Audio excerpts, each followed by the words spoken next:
নমস্কার, দীপাস কিচেনে আপনাদের সবাইকে স্বাগত। আজ আমি বানিয়েছি আমের মিষ্টি আচার, যেটা খুবই সহজে তৈরি করা যায় এবং রোদে দেওয়ারও ঝামেলা থাকে না।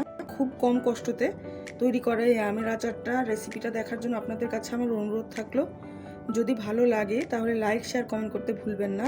খেতে কিন্তু খুব ভালো হয় এই আমের আচারটা, সারা বছর স্টোরও করতে পারবে। আমার চ্যানেলকে সাবস্ক্রাইব করে আমার চ্যানেলের পাশে থাকবেন, যাতে আমি নতুন নতুন ভিডিও বানানোর জন্য উৎসাহ পাই। তো চলুন দেখে নিই রেসিপিটি।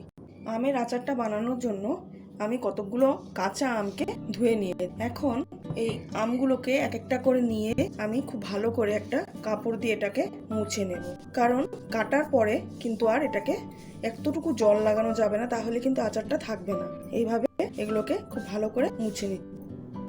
আমগুলোকে খুব ভালো করে শুকনো করে আমার মুছে নেওয়া হয়ে গেছে। এখন এগুলোকে কেটে নিচ্ছি। আমগুলোকে ছুলে নেওয়া হয়ে গেছে আমার। এখন এই আমগুলোকে গ্রেট করে নিচ্ছি। গ্রেট করার জন্য আমি একটা গ্রেটার মেশিন নিয়ে নিয়েছি। সব থেকে বড় যে দিকটা, এই মিডিয়াম, এই ছোট, তো বড় যে দিকটা সেটা দিয়ে আমি এই আমগুলোকে গ্রেট করে নিচ্ছি। এইভাবে সব আমগুলো গ্রেট করে আমি একেবারে দেখাচ্ছি।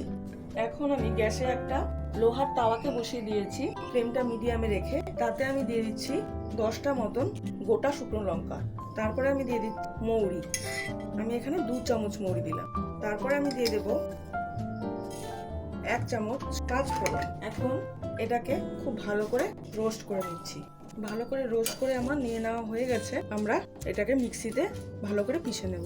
এটাকে এখন গ্যাসটাকে বন্ধ করে এটা এখানেই রেখে দিচ্ছি, যাতে এটা ঠান্ডা হয়ে যায়। আর বাদ বাকি যেটুকু রোস্ট হওয়ার বাকি আছে সেটুকু এটা রোস্ট হয়ে যাবে। তারপরে এটা ঠান্ডা করে আমরা মিক্সিতে পেস্ট করে নেব।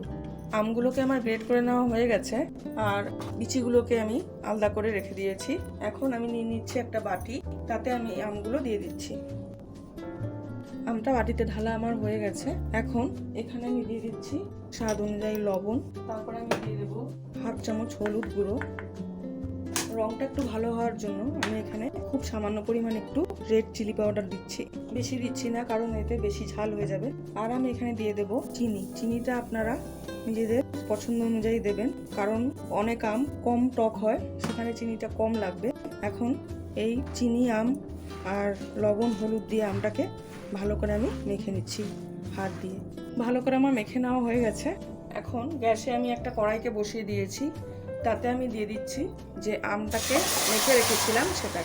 আমটাকে একটু চিনি, লবণ এইসব দিয়ে মেখে রেখে 5 মিনিট পরে বা 7 মিনিট পরে কড়াইতে দিলে এটা ভালো হয়, কারণ চিনিগুলো তাহলে অনেকটাই মেল্ট হয়ে যায়, তাতে করে ভালো হয়, আমের মধ্যেও কিছুটা ঢোকে। তো এখন এটাকে রান্না হতে দিচ্ছি। তারপরে আমি আবার দেখাচ্ছি। 5 মিনিট আমি এটাকে লো ফ্লেমে রান্না করে নিয়েছি। চিনিগুলো কিন্তু এখন খুব ভালো করে মেল্ট হয়ে গেছে। এখন আমি এখানে দিয়ে দিচ্ছি 1 চামচ ভিনিগার। এই ভিনিগারটা দিলে কিন্তু আচারটা খুব ভালো থাকবে। এখন এই ভিনিগারটাকে খুব ভালো করে মিশিয়ে নিচ্ছি। গ্যাসের ফ্লেমটা কিন্তু আমার একদম লোতে করে রাখা আছে। এখন আমি যে ড্রাই রোস্ট করেছিলাম শুকনো লঙ্কা আর মশলাগুলোকে, সেটা মিক্সিতে পিষে নিচ্ছি। এখন যে মশলাটা আমি ড্রাই রোস্ট করেছিলাম সেটা মিক্সিতে আমি পিষে নিয়েছি, সেটাকে এর মধ্যে দিয়ে দিচ্ছি।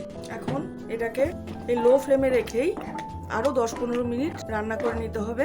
যখন এটা চিটচিটে হয়ে যাবে, পুরো পাক দেওয়ার মতন হয়ে যাবে। পাক না দিলে কিন্তু, পাকের মতন না হলে, মানে চিটচিটে না হলে কিন্তু আচারটা থাকবে না। তো এটাকে ধৈর্য ধরে আরো 10-15 মিনিট রান্না করে নিতে হবে লো ফ্লেমে। তারপরে এটাকে রেখে দিতে হবে কোনো এয়ারটাইট কাচের জারে। তারপরে এটা 2-3 মাস অন্তর অন্তর রোদে দিলেই হবে, এটা এমনিতেই ভালো থাকবে। তো এইভাবেই এটাকে 10 থেকে 15 মিনিট আমি এটাকে লো ফ্লেমে রান্না হতে দিচ্ছি। তারপরে আমি দেখাচ্ছি। 15 মিনিট ধরে আমি এটাকে লো ফ্লেমে রেখে এইভাবেই নেড়ে চেড়ে যাচ্ছিলাম। দেখুন আচারের কালারটাও কিন্তু চেঞ্জ হয়ে গেছে। এই সময় আর আমি এটাকে নাড়াচাড়া করব না গ্যাসের। এবার গ্যাসের ফ্লেমটাকে আমি বন্ধ করে দেব আর এটাকে ঠান্ডা হতে দেব। তো এখন এটাকে ঠান্ডা হতে দিচ্ছি। ভালো করে পাক আমার দিয়ে নেওয়া হয়ে গেছে। এখন এটাকে গ্যাসটাকে বন্ধ করে এটাকে ঠান্ডা হতে দিচ্ছি। তারপরে আমি সার্ভ করে দেখাচ্ছি।